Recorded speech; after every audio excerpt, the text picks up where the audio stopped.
구약 269쪽 신명기 5장 16절의 말씀을 제가 봉독합니다. 너는 네 하나님 여호와께서 명령한 대로 네 부모를 공경하라. 그리하면 네 하나님 여호와가 네게 준 땅에서 네 생명이 길고 복을 누리리라. 아멘. 오늘도 예배 함께 하신 모든 분에게 하나님의 은혜 평강이 늘 함께 하시기를 바랍니다. 특별히 어버이 주일을 맞아서 부모님과 함께 예배 자리에 나오신 모든 분과 또 거의 대부분이 사실 부모님이시잖아요. 우리 모든 교우 여러분께 감사의 말씀을 드립니다. 또 축복합니다. 혹시 여러분 토마스 에디슨 아신가요? 누굽니까? 네, 발명왕으로 유명하죠. 이 토마스 에디슨이 학교 교육을 사실은 많이 받지 못했어요. 불과 3개월 정도밖에 보호받았다고 합니다. 어린아이 때 호기심이 많고 또 엉뚱한 질문을 하는 데다가 또 귀까지 청각장애까지 가지고 있어서 적응하기가 쉽지 않았던 것 같습니다. 또 애들이나 또 선생님께 문제아로 그렇게 불리기가 일쑤였어요. 우리가 잘 아는 이야기가 있죠.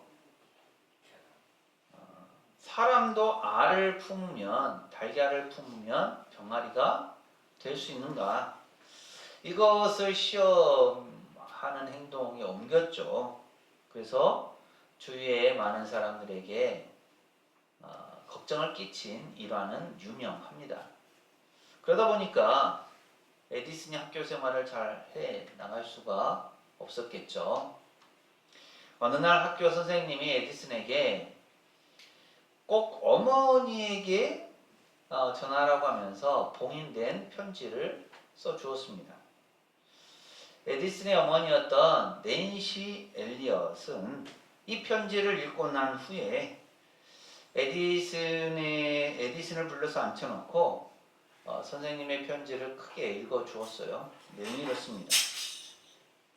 당신의 아들은 천재입니다.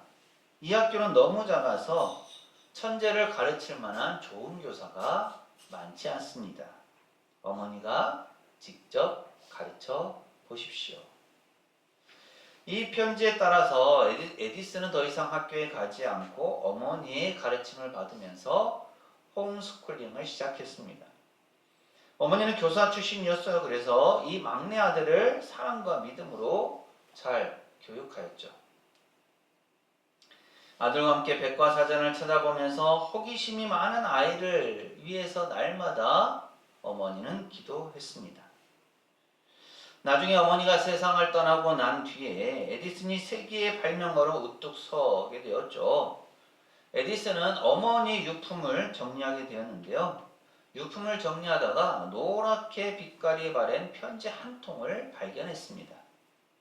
그것은 어머니가 소년 시절에 에디슨에게 읽어주었던 편지였죠. 선생님이 어머니에게만 보라고 해서 줬던 편지입니다. 그런데 편지 내용을 다시 읽어본 에디슨은 깜짝 놀라고 말았습니다. 편지의 원본이 어렸을 때 어머니가 들려주셨던 내용과 전혀 달랐기 때문이죠. 적혀진 내용은 이랬습니다. 당신의 아들은 너무 부잡스럽고 지적 장애가 있어서 학교에서 가르치기 어렵습니다. 앞으로 학교에 오지 않았으면 합니다. 어떻게 이런 일이 벌어졌을까요? 에디슨의 어머니는 아들을 향한 깊은 사랑이 있었기 때문에 아들의 마음이 다치지 않고 아들에게 용기와 희망을 주기 위해서 선생님이 써준 그 편지를 믿음의 글로 바꾸어 읽었던 겁니다.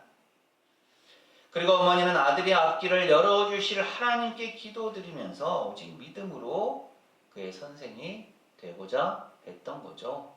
그 결과 에디슨이 세계의 발명왕으로 우뚝 설 수가 있었습니다. 이 사실을 나중에서야 알게 된 에디슨은 눈물을 닦으면서 자신의 어머니이자 인생의 멘토이었던 낸시를 향해서 놀랍고 위대하신 어머니라고 그렇게 불렀습니다. 우리에게도 그런 분이 계시죠. 바로 우리의 부모님들이십니다. 우리 앞뒤 좌우에 계신 분들과 이렇게 인사하실까요? 부모님의 은혜에 감사합시다. 부모님의 은혜에 감사합시다.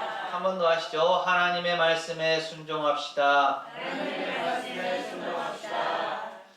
오늘 우리가 읽은 신명기의 말씀은 사실 출애굽기 20장에 나오는 시내산에서 하나님께서 말씀하셨던 이스라엘 백성과 맺었던 그 언약의 내용 10계명이죠.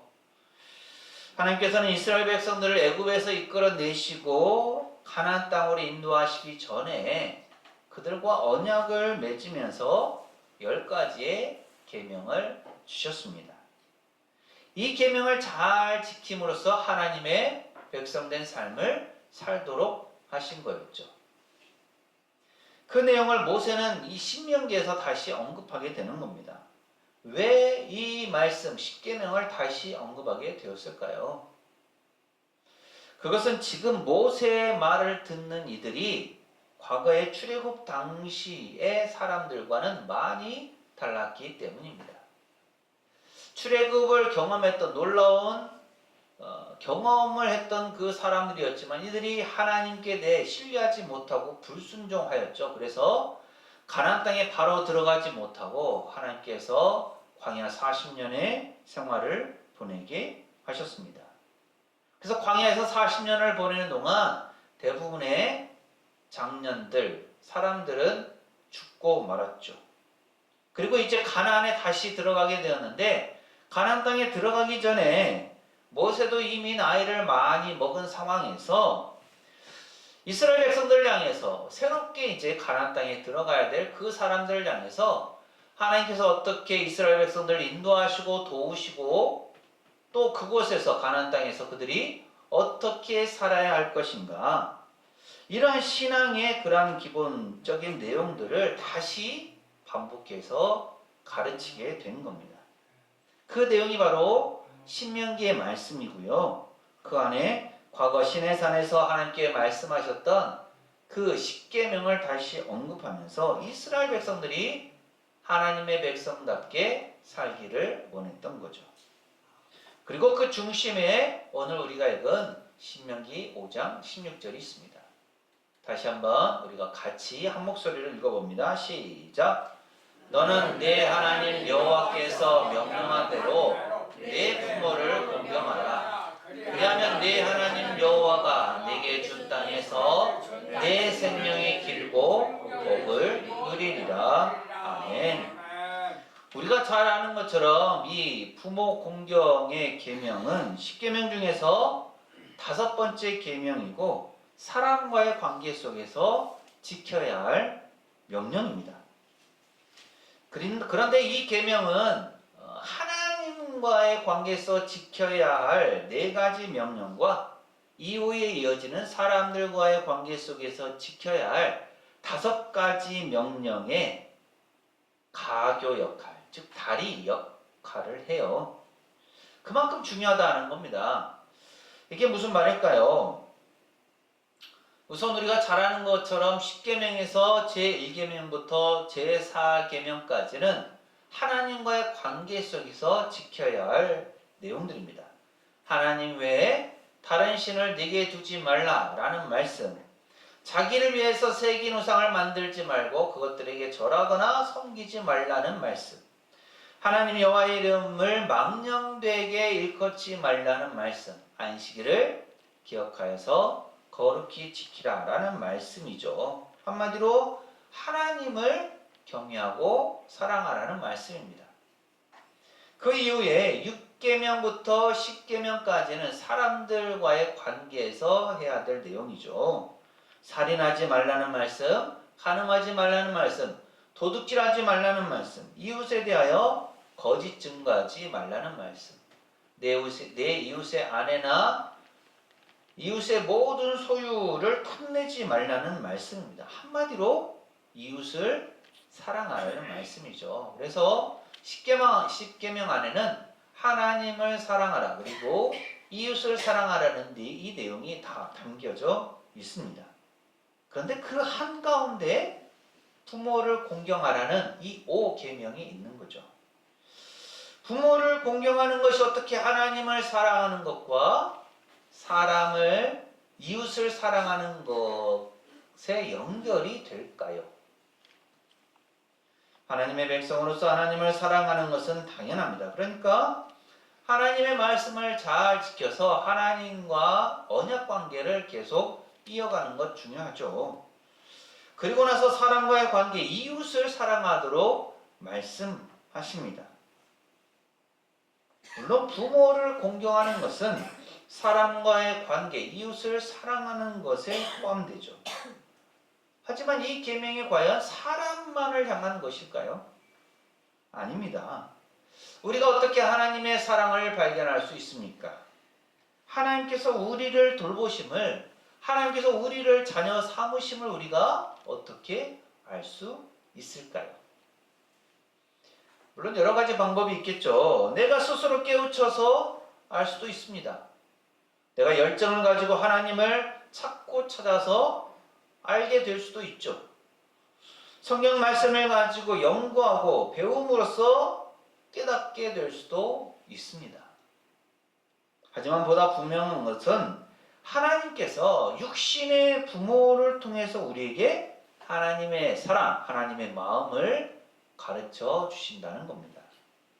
그래서 하나님께서 이 세상의 모든 자녀를 돌볼 수 없어서 아버지, 어머니를 통해서 돌보겠다라는 말도 있어요. 우리가 어떻게 하나님의 사랑을 알 수 있습니까? 우리가 어떻게 하나님의 자녀됨을 확신할 수 있습니까? 우리가 어떻게 하나님께서 돌보신다는 사실을 확인할 수 있을까요? 그것은 육신의 부모님이신 아버지와 어머니를 통해서입니다. 우리의 부모님은 하나님께서 하나님의 사랑을 보여주시기 위해서 보내신 하나님의 대리인들입니다. 우리는 부모님을 통해서 그런 하나님의 사랑과 은혜를 경험하게 되는 거죠. 그렇게 부모를 공경하라는 말씀은 단순히 육신의 부모, 즉 사람에게만 해당되는 것이 아닙니다. 그 부모를 통해서 생명을 주신 하나님을 사랑하고 공경할 수 있게 되는 것이죠.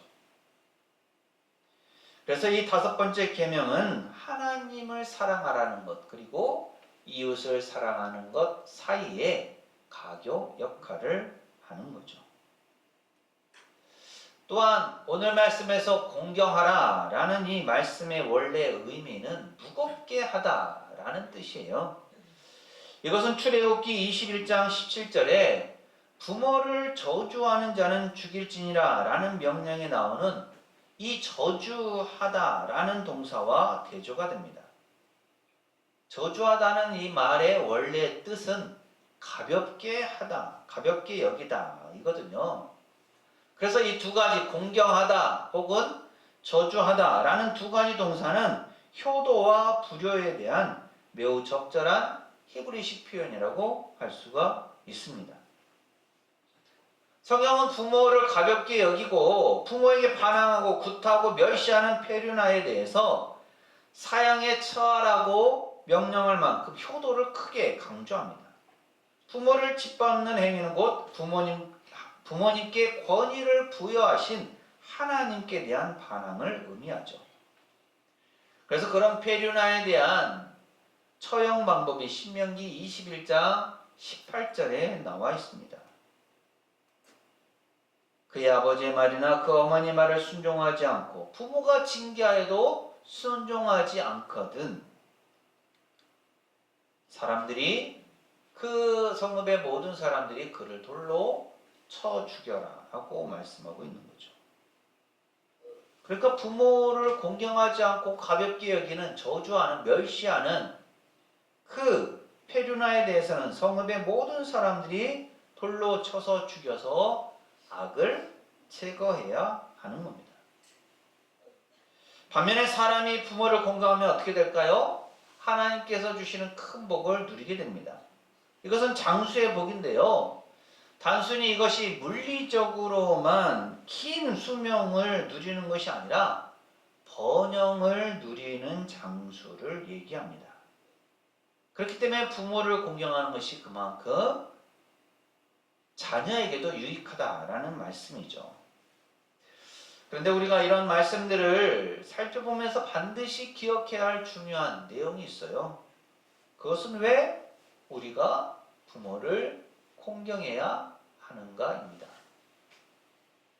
여러분은 왜 부모를 공경해야 한다고 생각하십니까? 하나님께서 명령하셨기 때문입니까?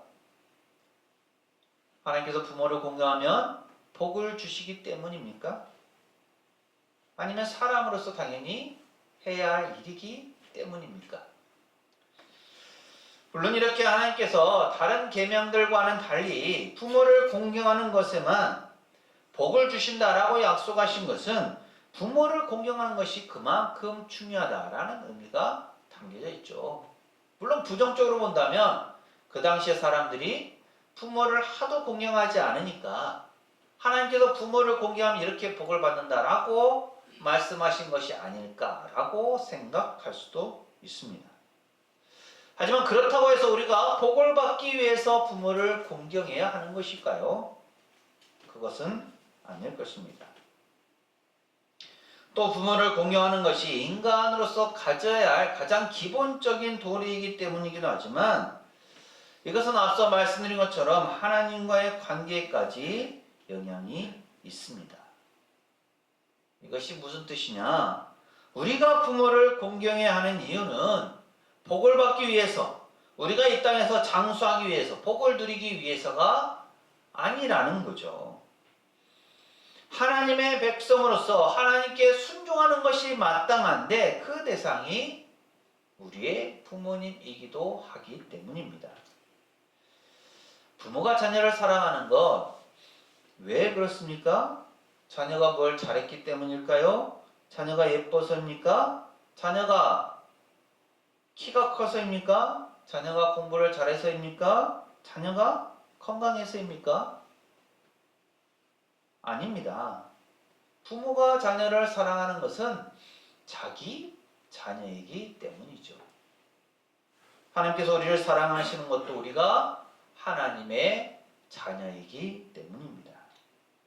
그런 차원에서 우리가 부모를 공경하는 것은 복을 받기 위해서라거나 뭔가를 얻기 위해서가 아닙니다.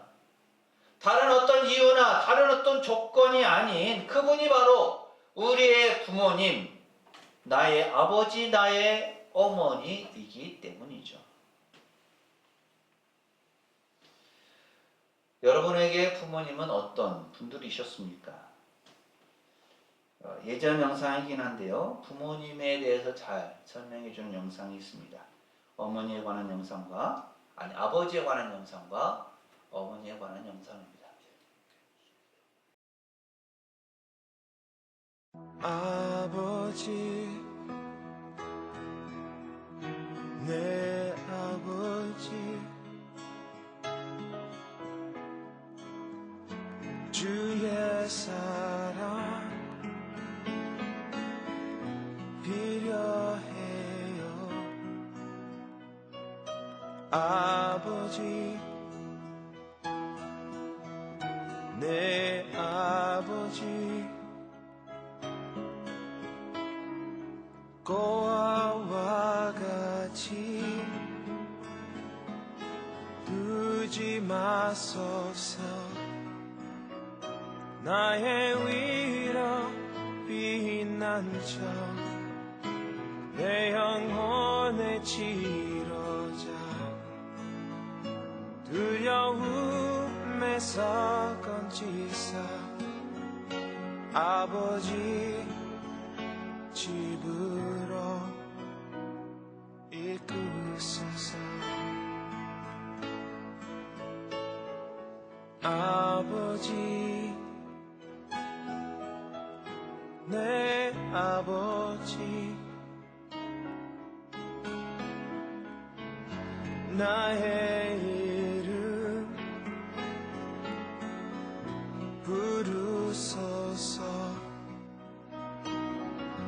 아버지 내 아버지 아버지 집에 날 받아주소서 나의 위로 피난처 내 영혼의 지로자 두려움에서 건지사 아버지 집으로 이끄소서 아버지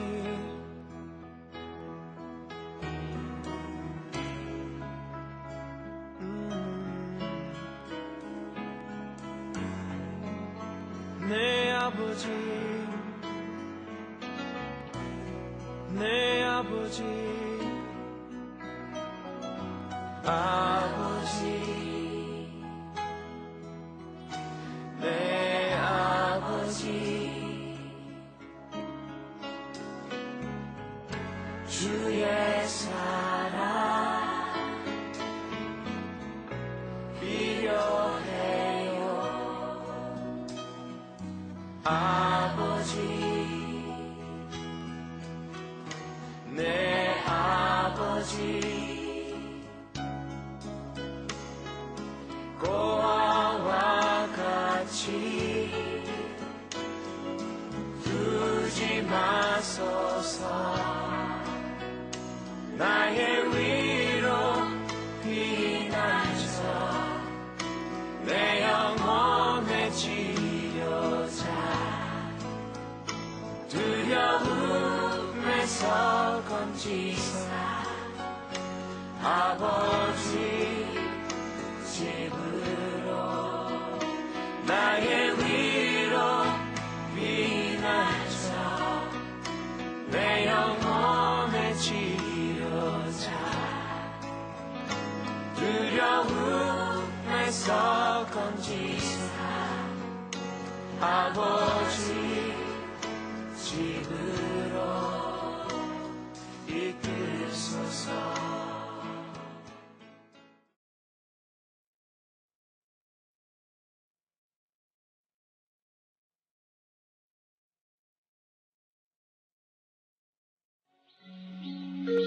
엄마는 그래도 되는 줄 알았습니다. 한여름 떼약볕을 머리에 인 채 호미지고 온종일 밭을 매도 되는 줄 알았습니다. 엄마는 그래도 되는 줄 알았습니다. 그 고된 일 끝에 찬밥 한 덩이로 부뚜막에 걸터앉아 끼니를 때워도 되는 줄 알았습니다.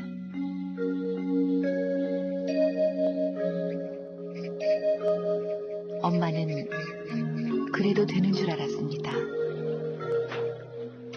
한겨울 꽁꽁 낸 물에 맨손으로 빨래를 해도 그래서 동상 가실 날이 없어도 되는 줄 알았습니다.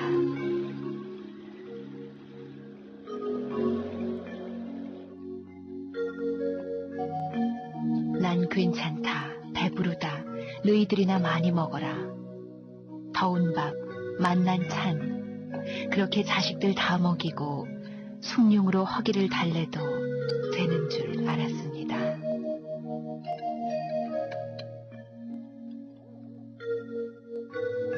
엄마는 그래도 되는 줄 알았습니다.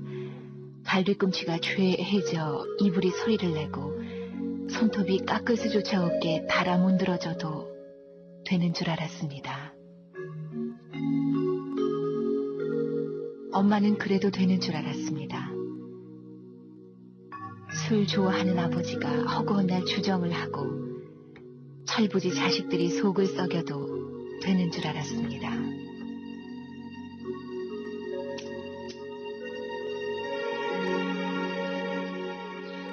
엄마는 그래도 되는 줄 알았습니다. 외할머니 보고 싶다, 보고 싶다. 그것이 그냥 넋두리인 줄로만 알았습니다.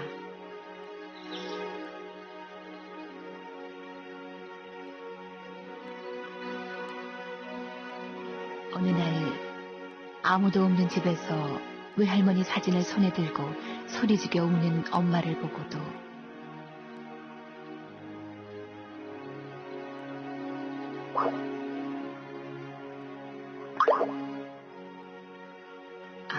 그 눈물의 의미를 이 속 없는 딸은 몰랐습니다.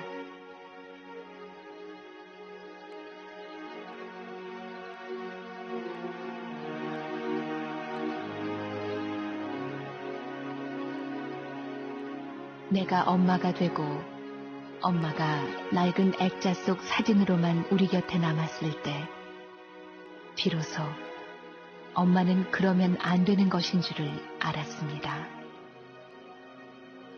엄마는 그러면 안 되는 것이었습니다.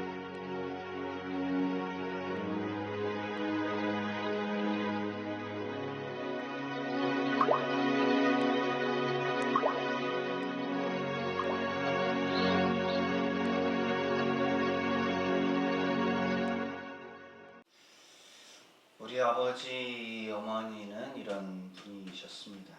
그리고 그런 부모님의 은혜와 사랑이 있었기에 오늘 우리가 이 자리에 있죠. 또한 이 자리에 있는 많은 분들은 그런 삶을 살아오셨습니다. 어버이 주일을 맞아 예배 자리에 함께 하신 모든 부모님께 진심으로 감사를 드립니다. 사실 오늘 우리가 살펴본 신명기의 말씀, 내 부모를 공경하라 라는 명령은 살아계신 부모님을 모시고 사는 모든 연령의 사람에게 선포되고 있습니다. 하지만 엄밀히 말하면 그 대상은 어린아이라기보다는 성년이 된 자녀들입니다. 이 말씀은 성인들이 그들의 연로한 부모님을 섬기기 위해서 얼마나 성숙해야 하는지를 가르칩니다. 하지만 그렇다고 해서 이 계명이 더 나이 어린 자녀들에게 적용될 수 없다는 뜻은 아닙니다. 어린 자녀들도 새겨 들어야 할 하나님의 말씀인 것은 분명하죠. 하지만 보다 정확히는 더 이상 부모의 통제를 받지 않을 뿐 아니라 모든 면에서 부모들보다 더 강한 성년이 된 자녀들에게 해당됩니다. 그것은 어쩌면 부모가 성년이 된 자녀들에게 하찮은 존재나 짐스러운 존재로 간주되거나 해서는 안 된다라는 것이고, 자식들보다 더 약하고 더 가난한 가족 구성원으로 전락한 연로한 부모들일수록 자녀들이 더 살피고 공경해야 한다는 말씀입니다. 물론 오늘 주신 말씀을 잘 알지만 육신의 부모님이 세상을 떠나셔서 이제는 더 이상 부모님을 공경할 수 없는 분들도 계십니다. 그렇다고 해서 오늘 이 말씀을 자신의 삶에 적용할 수 없는 것은 아니죠. 우리에게는 영원한 아버지 하나님께서 계시고 또 교회 안에도 부모님과 같은 어르신들이 계십니다.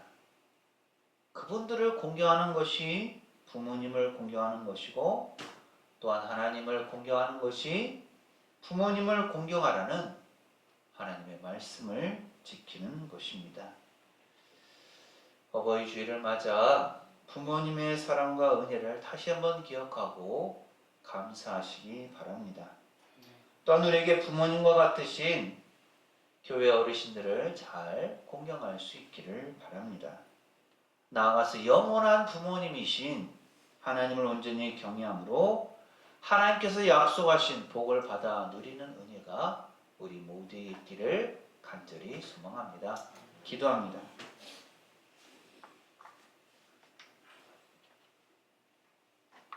저희에게 생명을 주신 육신의 부모님을 주신 하나님께 감사드립니다. 저희의 부모님이 계셨기에 저희가 이 세상에 태어나 살아올 수 있었습니다. 그런 부모님의 사랑과 은혜를 기억하고 감사하는 어버이 주일 주심도 감사드립니다. 저희가 부모님의 사랑과 은혜를 가슴 깊이 간직하며 살게 하시고 부모를 잘 공경함으로 하나님의 말씀도 지키고 하나님의 자녀된 삶을 살아가게 하옵소서. 다른 어떤 이유나 조건이 있어서가 아니라 저희의 부모님이기에 공경하게 하시고 부모님과 같은 교회 어르신들도 공경하게 하시고 나아가 영원한 부모님이신 하나님을 온전히 경외하게 하옵소서. 예수님 이름으로 기도합니다. 아멘. 부모님은 하나님께서 자녀를 돌보도록 보내신 하나님의 대리인입니다. 부모님을 잘 공경하는 것은 복을 받는 비결이고 하나님을 사랑하는 또 다른 표현입니다. 사랑하는 세상교회 교회 여러분, 이 말씀을 품고 세상으로 나가십시오. 하나님께서 우리와 함께 하십니다. 지금은 우리 주님 예수 그리스도의 은혜와 아버지 하나님의 무한하신 사랑하심과 보혜사 성령님의 충만 교통하심이 부모님의 사랑과 은혜를 기억하고 감사하면서 육신의 부모님뿐만 아니라 교회 어르신들과 영원한 아버지이신 하나님을 온전히 경외하기를 소망하는 세상교회 모든 교우들 가정과 삶과 생업과 사역 위에 이 한 주간의 모든 생활 가운데 복된 예배 자리에 참여한 모든 이들, 특별히 부모님들께 그리고 우리 교회 위에 영원토록 함께 하시기를 간절히 축원하옵나이다. 아멘.